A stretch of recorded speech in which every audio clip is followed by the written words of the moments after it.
एक मेरी अपनी पर्सनल डिस्कवरी है। हम जिस दुनिया में रहते हैं वो एक खास तरीके से बनी है। इसको मैं बोलता हूँ the world of story and time. जो स्पिरिचुअल टीचर्स होते हैं, जो अपने आप को शरीर के बियॉन्ड ले जा चुके हैं, कृष्ण हैं, शंकराचार्य हैं, रमण महर्षि जैसे लोग हैं, वो ये मानते हैं कि इस दुनिया में ये सब चीज झूठ है, माया है। लेकिन आम आदमी अभी भी समय के धागे में जो भी मेमोरीज पिरोए गए हैं उसको याद है। ये मेरा पति है, ये मेरी बीवी थी, मैं यहाँ रहता था, इसने मुझे मारा है। हर रोज हमारे माइंड में मेमोरीज का एक रिकॉर्डिंग होता रहता है और वो हमको लगता है सच, जबकि ये केवल आधा सच है। इस आधे सच को हम लोग रोज जीते हैं, हम लोग रोज मरते हैं थोड़ा थोड़ा। एक तो हम एक्चुअली मरते हैं सोते समय, हमारी सब मेमोरीज गायब हो जाती है। लेकिन ये चीज अपने आप में, अगर आप मौत को प्रोसेस करना चाहते हैं मरने से पहले, तो आपको स्टोरीज से अलग होना होगा। नमस्कार दोस्तों, स्वागत है आपका आज की इस वीडियो में। मैं चाहता हूं आप लोग इमेजिन करिए, एक बहुत ही हॉरिबल चीज इमेजिन करने के लिए बोल रहा हूं कि आप लोग जैसे अभी कश्मीर में वो लोग घूमने गए थे और वहां पर उनकी डेथ हो गई। तो इमेजिन करिए आप उनकी जगह हैं और भगवान न करे ऐसा कुछ आपके साथ हो जाए, तो आप कैसा फील करेंगे? ये इमेजिन करने के लिए नहीं बोल रहा हूं मैं। शायद आप उसके बाद थोड़ा ज़्यादा सीरियसली ये सवाल पूछेंगे कि जिन लोगों के साथ में ऐसी डेथ होती है, दुर्घटना में, एक्सीडेंटल डेथ, कोई मर्डर होता है किसी का, तो उनके साथ क्या होता है? ऐसे तो हम लोग सुन चुके हैं, ठीक है, उनको इंसाफ मिलना चाहिए और उनके जिन्होंने मारा है उसको पकड़कर फांसी लगा देनी चाहिए वगैरह वगैरह। लेकिन अब तो वापस आएंगे नहीं, और जो लोग उनको मिस कर रहे हैं वापस नहीं चाहते, लेकिन ये तो जानना चाहते हैं कि उनके साथ क्या हुआ। जैसे हमारे घर में ऐसी दुर्घटना हुई थी, उस समय तो आप बच्चे थे। अगर बड़े हो और आपके मन में ये सवाल आए, क्योंकि ये सवाल मेरे मन में बहुत टाइम तक था, कि जो लोग आराम से मरते हैं उनके बारे में नहीं, लेकिन जो लोग एक्सीडेंट्स में मरते हैं, स्पेशली टेरर अटैक्स में, रोड एक्सीडेंट में, या कोई बॉम्ब ब्लास्ट में, उनके साथ क्या होता है। तो उसमें 4-5 चीजें मैं चाहता हूं इसको आप दिमाग में रखिए और इसको कॉन्टेम्पलेट करिए। इसलिए नहीं क्योंकि एक अम्यूजिंग बात है कि मरने के बाद ये होता है वगैरह वगैरह, इसलिए ताकि आपकी अपनी पर्सनल स्पिरिचुअल लाइफ और गहरी हो सके। यही सोल पर्पस है आज की क्लास का। लेकिन इसको इमेजिन करने के लिए पहले आपको सोचना पड़ेगा कि आप वहाँ हैं। मुझे याद है, रिम्पी गई थी अपने पापा मम्मी के पास ठीक उसी जगह पर, आज से करीब 2 या 2.5 साल पहले, कश्मीर में उसी जगह पर घूमने गई थी। मेरे पास फोटोज और वीडियोज है, मैं देख रहा था। और आज ही मैं किसी यूट्यूबर का वीडियो देख रहा था, बहुत फेमस यूट्यूबर है, उनका नाम नहीं पता, कॉमेडी की वीडियोस बनाते हैं, दोनों भाई बहन है शायद, और वो दोनों वहीं जाने वाले थे। नहीं, कोई और है, एक लड़की है और एक लड़का है। उनका फिर वीडियो आया है कि हम लोग तो बाल बाल बच गए। हम लोग हमेशा यही सोचते हैं कि अच्छा हो गया हमारे साथ, लेकिन जब हो गया, बुरे से बुरा हो गया और डेथ हो गई, उसके बाद क्या होगा? आप लोगों को क्या लगता है, क्या होता होगा? या कुछ फर्क होता होगा? कोई आदमी नॉर्मल बुढ़ापे से मर रहा है, कोई आदमी बीमार होकर मर रहा है, किसी को हॉस्पिटल में ले गए, उसका इलाज हुआ, काफी समय तक उसके ऊपर काम किया गया, उसके बाद मर रहा है, और कोई अचानक से मर गया। क्या उसकी आत्मा के साथ में, उसकी मॉलिक्यूलर बॉडी के साथ में, मतलब उसके सूक्ष्म शरीर के साथ में, दोनों के बीच में कुछ अंतर होगा? मैंने एक बहुत सुंदर भजन सुना था। उस भजन के बोल में एक बोल था, अकाल मृत्यु ना हो। देवानंद जी की फिल्म थी, मुझे भजन नहीं याद आ रहा है, लेकिन ये मुझे याद है शब्द, कि किसी के भी घर में अकाल मृत्यु ना हो। तो ये जो मृत्यु होती है, असल में मृत्यु 2 टाइप की होती है मेरे हिसाब से। इसी को देख करके मैं 2 टाइप की मृत्यु बोल रहा हूं। एक है अकाल मृत्यु और एक है सकाल मृत्यु। सकाल मृत्यु अच्छी होती है क्योंकि उसमें जो मर रहा है उसको और जो बचे हुए हैं उनको, दोनों को टाइम मिल जाता है इस चीज़ को प्रोसेस करने के लिए। डेथ तो अपने आप में खराब होती है, लेकिन उसमें भी अभी आप देखेंगे, हम लोग जब एक डिसीजन मेकिंग की सीरीज बना रहे हैं, हमारा एक रिमेम्बरिंग सेल्फ होता है माइंड, जो चीज़ों को याद करता है, और एक एक्सपीरियंसिंग सेल्फ होता है। तो जो लास्ट मेमोरी हमारे दिमाग में होती है, वो अगर बहुत खराब है और बहुत कॉन्ट्रास्टिंग है कि कल तक मेरा बच्चा यहाँ पर घूम रहा था, खेल रहा था, कूद रहा था, हम लोग खूब एंजॉय कर रहे थे, और आज अचानक से गायब, तो वो बहुत शॉकिंग होती है दोनों के लिए। इनफैक्ट जो हम लोग जर्नी ऑफ सीरीज कवर कर रहे हैं, उसमें हमने देखा था कैसे जो एकदम यंग सोल्स होते हैं, एकदम फ्रेश यंग सोल्स, वो तो मरने के बाद प्रोसेस नहीं कर पाते डेथ को, और काफी टाइम तक वापस मिलने की भी कोशिश करते हैं जिनको प्यार करते हैं। उनको ये नहीं पता चलता कि वो मर गए हैं।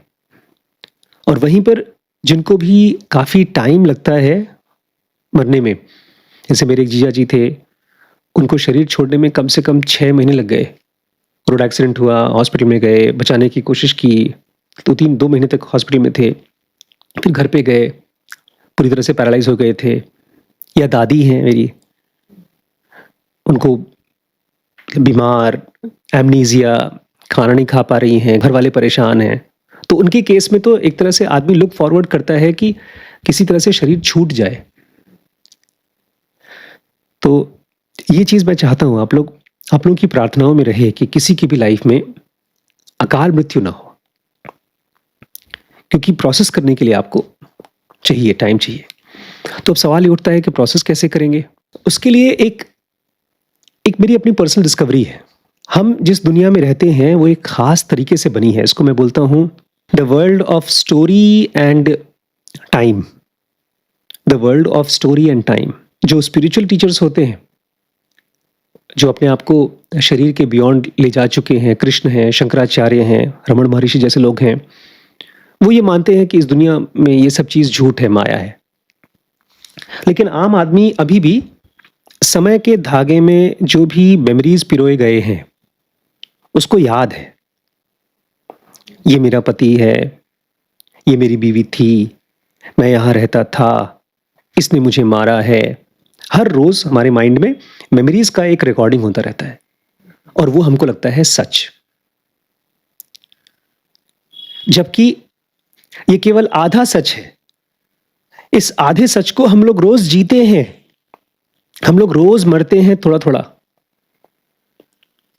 एक तो हम एक्चुअली मरते हैं सोते समय, हमारी सब मेमोरीज गायब हो जाती है। लेकिन ये चीज अपने आप में, अगर आप मौत को प्रोसेस करना चाहते हैं मरने से पहले, तो आपको स्टोरीज से अलग होना होगा। और स्टोरीज में भी एक सबसे खतरनाक चीज पता है क्या है? आप दुख से कैसे बचेंगे।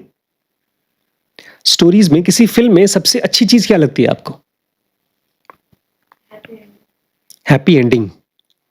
और अगर हैप्पी एंडिंग नहीं तो कम से कम एंडिंग तो पता चले, क्लाइमैक्स। हमारे माइंड को खाना खाने के बाद जो मीठा मिलता है, या एक स्टोरी के बाद जो क्लाइमैक्स होता है, उसकी बड़ी क्रेविंग है। इसीलिए हम लोग बोलते हैं कि यार ये बेचारा यंग मर गया, इसकी तो अभी शादी हुई थी, अभी अभी तो बच्चे हुए थे, अभी तो पूरी जिंदगी बची हुई थी। और ये कुछ और नहीं है, हमारे ब्रेन की क्रेविंग है फॉर द स्टोरीज।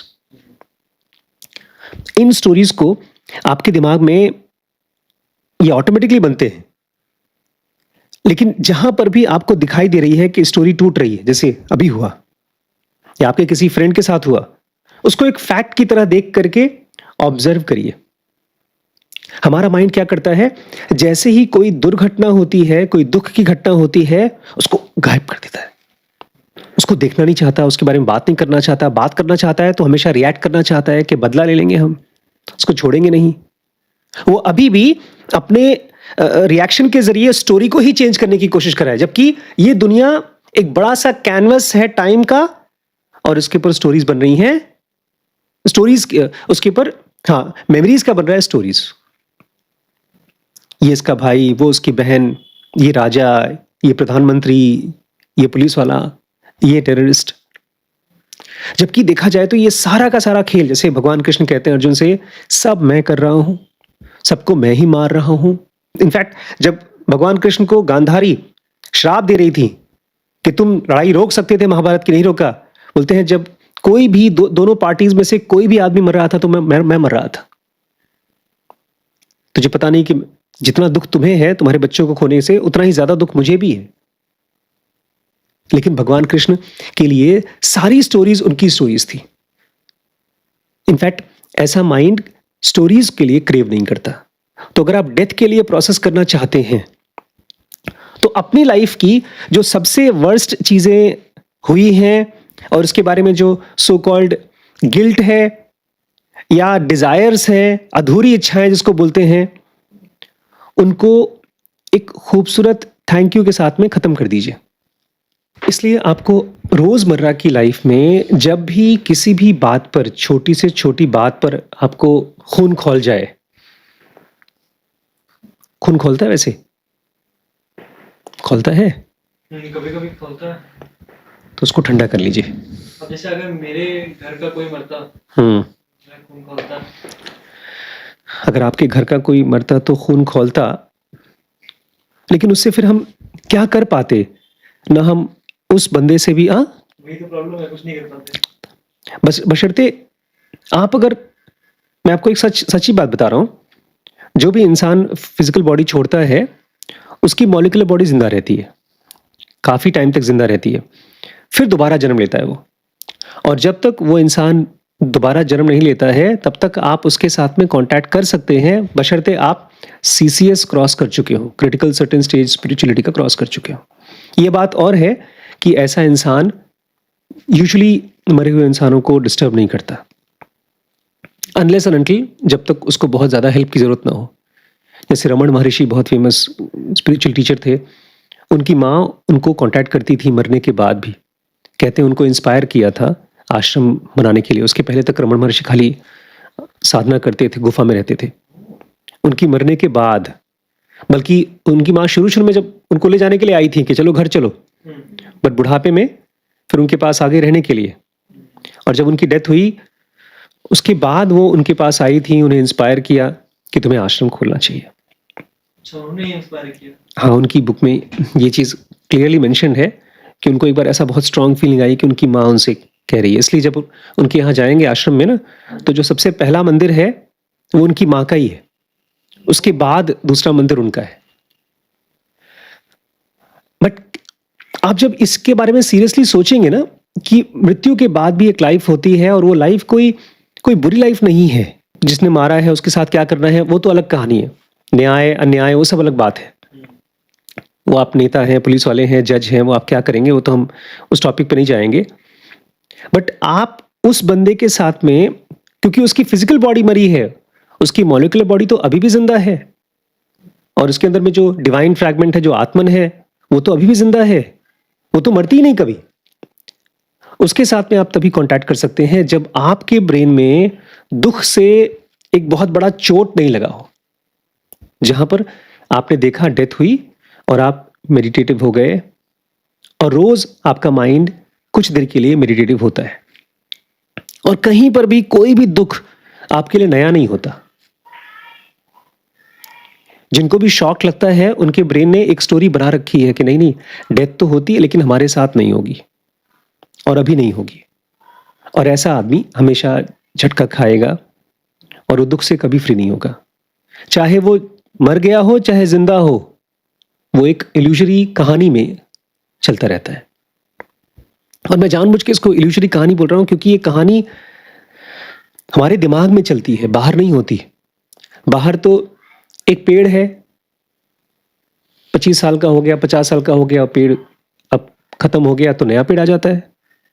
लेकिन जब हमारे फैमिली में, हमारे आसपास में कोई मरता है तो हम उसको बोलते हैं वो इंसान मरा, वो हमारा भाई मरा, पति मरा।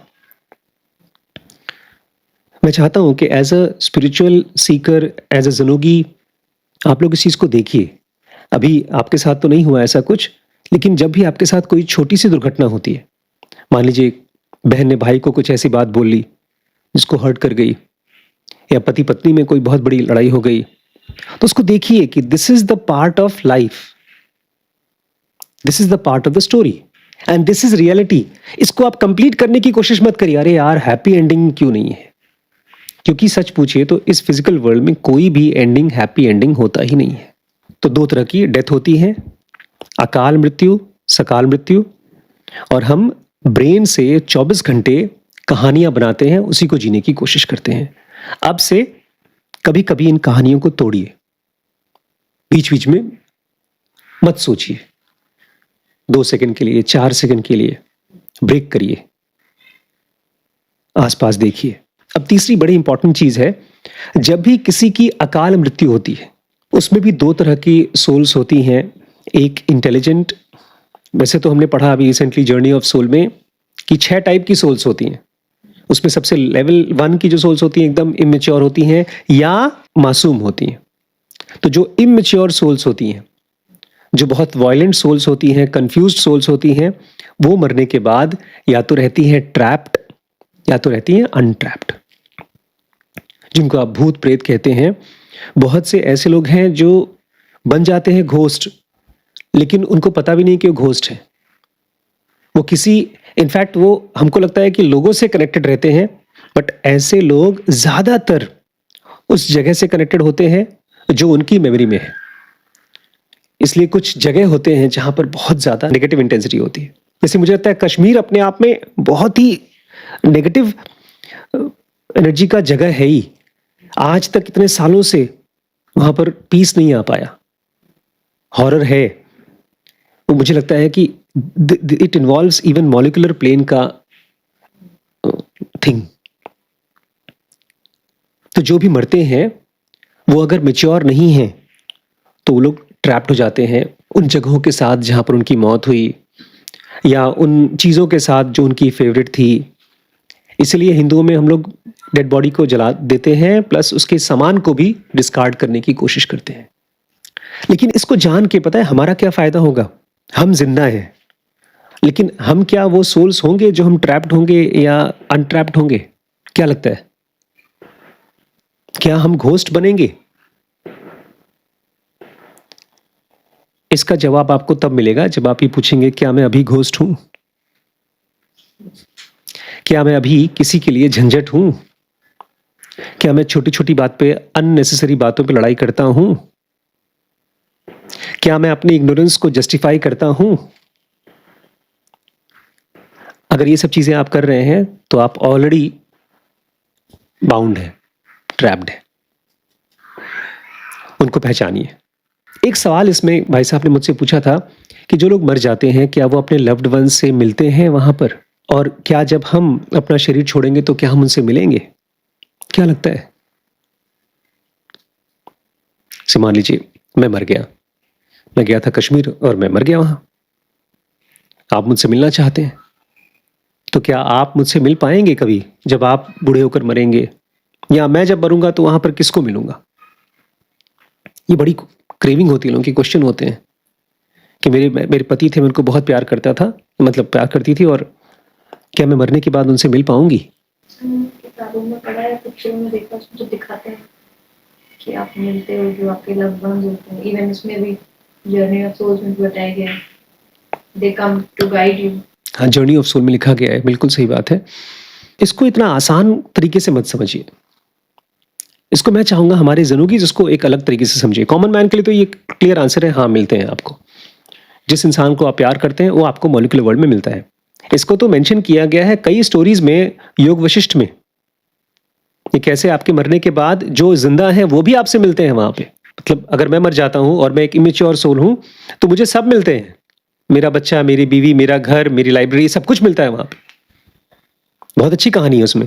एक रानी है, उनके पति ऐसे ही कहीं मर जाते हैं, किसी लड़ाई में गए थे, तो उन्होंने अपने पति का डेड बॉडी वहां छोड़ दिया और भगवान से प्रार्थना की। भगवान आए, उनको बोलते हैं ले चलो मैं तुम्हें दिखाता हूँ तुम्हारे पति कहाँ हैं। लेकर गए मॉलिक्यूलर वर्ल्ड में, तो वहां सरप्राइज कि उनके पति तो राजगद्दी पे बैठे हैं और वही राज्य वहां पर भी है, वही सिंहासन, वही बेडरूम और सब कुछ। तो गई उनसे मिलने के लिए, तो वो भगवान बोलते हैं मेरे को और आगे देखो, तो देखा कोने में से रानी निकल के आ रही है और दोनों बड़े खुश। तब ये शॉक्ड, ये क्या, मेरा डुप्लीकेट कहाँ से आ गया? तब वो बोलते हैं चित्ताकाश में, हमारे माइंड के अंदर में से वो सारी चीजें प्रोजेक्ट होती हैं जो हमारे मेमोरी में होता है, और उसी प्रोजेक्शन में से एक मॉलिक्यूलर वर्ल्ड में दुनिया बन जाती है और उसको हम आराम से जीते हैं। आप उनको जब तक अपनी मेमोरी में रखेंगे तब तक आप उनको मिस करेंगे, लेकिन धीमे धीमे क्या होगा, हमारे भी चित्ताकाश में, हमारे माइंड में जो प्रोजेक्शन एक पति के लिए, एक दोस्त के लिए, एक बेटे के लिए था, वो हम धीमे धीमे कहीं और पर प्रोजेक्ट कर देते हैं। एक डिवोर्स के बाद हम किसी और को अपना वाइफ मान लेते हैं। पुरानी वाइफ भले जिंदा हो या पुरानी गर्लफ्रेंड भले भले जिंदा हो, वो खत्म हो जाती है। उसके ऊपर जो मेमोरी थी मेरी, जो मैं प्रोजेक्ट कर रहा था, इमोशनल मेमोरी, वो डिसॉल्व हो जाती है, अब नए के साथ में आ जाती है। इसलिए हमारे अंदर में एक खास एबिलिटी है, किसी को भी प्यार कर सकते हैं हम। बट सवाल अभी भी ये नहीं है कि क्या हम मरने के बाद अपने लव्ड वन से मिलते हैं। सवाल ये है कि ये माइंड कैसे चीजों को देखता है, कैसे डिसाइड करता है कि मैं मरने के बाद या मरने से पहले जब किसी को देखूंगा तो उसको सही समझूंगा, गलत समझूंगा, कंफ्यूज्ड होऊंगा, मेरा स्पिरिचुअल ग्रोथ होगा, डेथ मेरे लिए एक आशीर्वाद की तरह आएगी, जैसे नचिकेता के लिए हुई, कृष्ण के लिए हुई, या मेरे लिए एक, जैसे बाकी लोग मरते हैं ऐसे मैं भी मर जाऊंगा।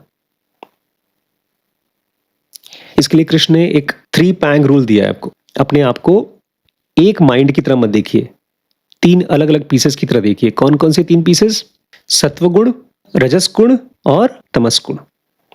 उसमें देखिए कौन सी चीज है जो आपको क्यूरियस कर रही है समझने के लिए, वो तो हो गया आपका सत्वगुण। क्योंकि जब भी आप किसी चीज को समझना चाहते हैं तो आपके अंदर में एक बुद्धि, एक ज्ञान डेवलप हो रहा है, वो आपका सत्वगुण है।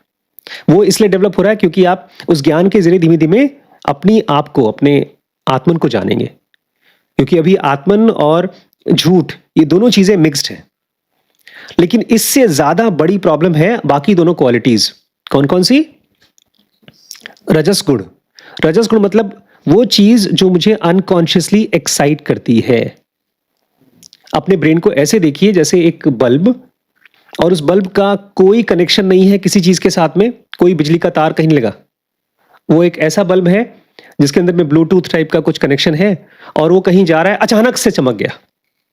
जैसे आप किसी लड़की को देखते हैं, अनजान लड़की है, अरे यार ये तो बड़ी सुंदर है, या किसी ने आपकी तारीफ कर दी, आपका ब्रेन चमकने लगा, आपके न्यूरॉन्स खड़खड़ाने लगे, आपका पुराना दोस्त आपको मिल गया, आप सब भूल गए।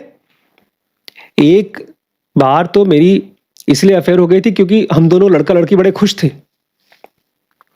सही बता रहा हूं मैं, यंग था मैं, और कहीं किसी जगह पर गए थे, सो कॉल्ड स्पिरिचुअल प्रोग्राम में गए थे, और वहां पर मुझे भी बड़ी खुशी हो रही थी, मैं भी नाच रहा था, वो भी नाच रही थी, दोनों गले मिल गए, अफेयर ही हो गया।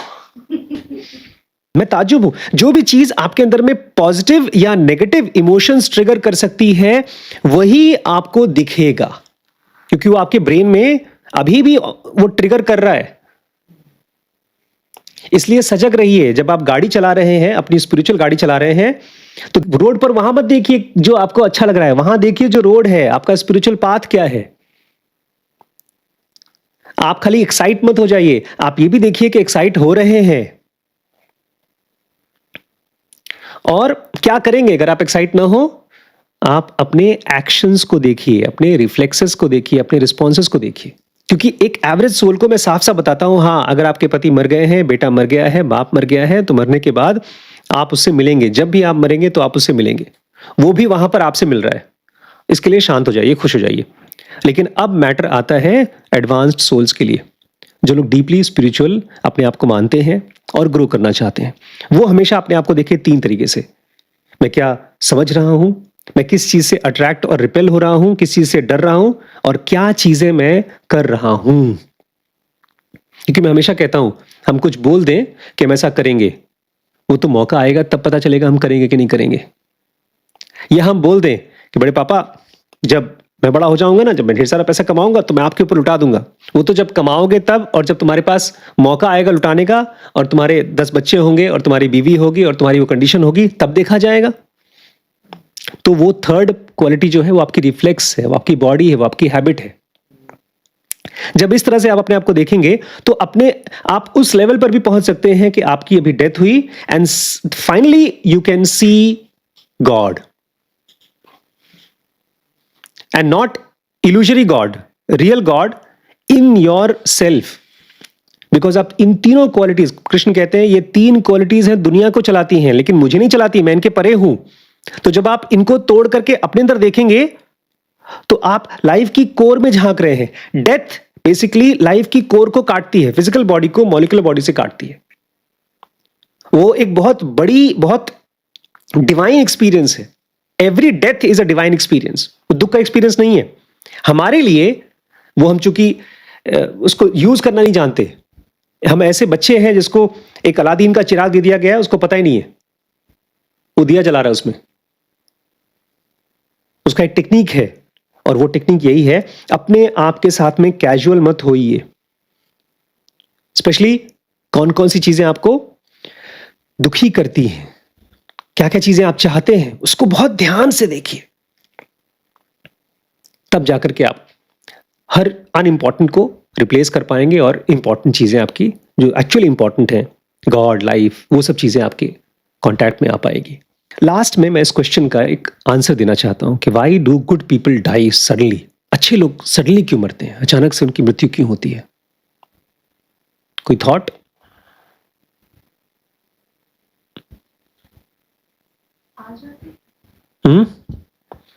इसमें मैंने ट्रिक क्वेश्चन पूछा आप लोगों से। एक तो अच्छे लोग नहीं होते इस दुनिया में कोई, या तो ईगोस्टिक होते हैं या तो नॉन ईगोस्टिक होते हैं। तो जो भी ईगोस्टिक होते हैं वो अपने आप को अच्छा ही मानते हैं। इससे बड़ा ईगो क्या है कि मैं अच्छा इंसान हूं।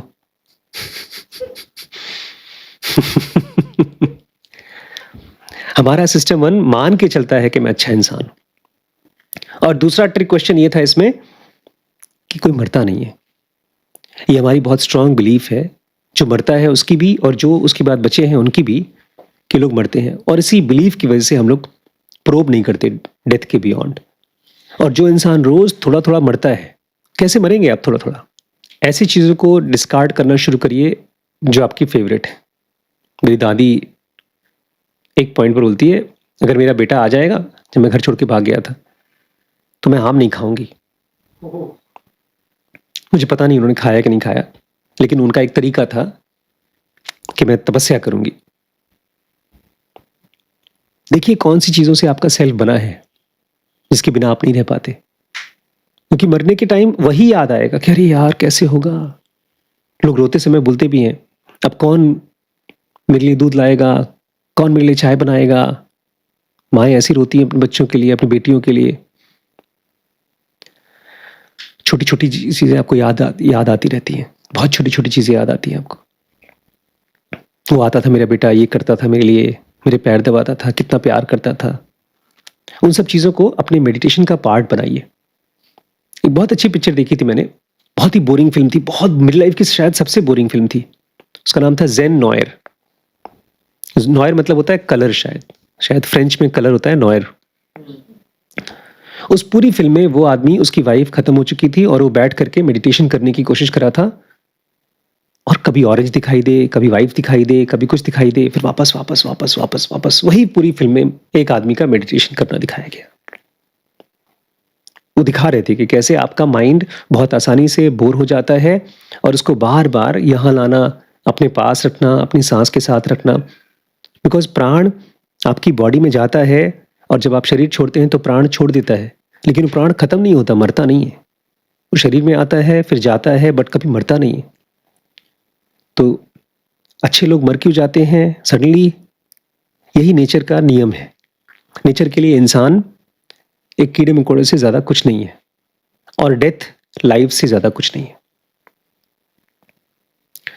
और मैं इस सीरीज को बना भी इसलिए रहा हूं बिकॉज मैं चाहता हूं जो लोग भी इसको देख रहे हैं ध्यान से, उनकी लाइफ में अगर कोई ऐसी एक्सीडेंट हुई है या फ्यूचर में कभी होती है, तो आप केवल दुखी ना हो, उसको यूज करें अपने आप को और स्पिरिचुअल बनाने के लिए। मैं आपको इनवाइट करता हूं इस जर्नी में। मेरी लाइफ में तो सारे दुख से ही गहराई आई है। मुझे लगता है सबकी लाइफ में ऐसे ही होता है, बशर्ते आप खोइए मत अपने आप को किसी ड्रग्स में, किसी शौक में, किसी हैबिट में, किसी नशे में मत खोइए। तो आप धीमे धीमे, दुख एक तरह का लाइफ का हार्श तरीका है आपको ग्रेट बनाने का, गहरा बनाने का।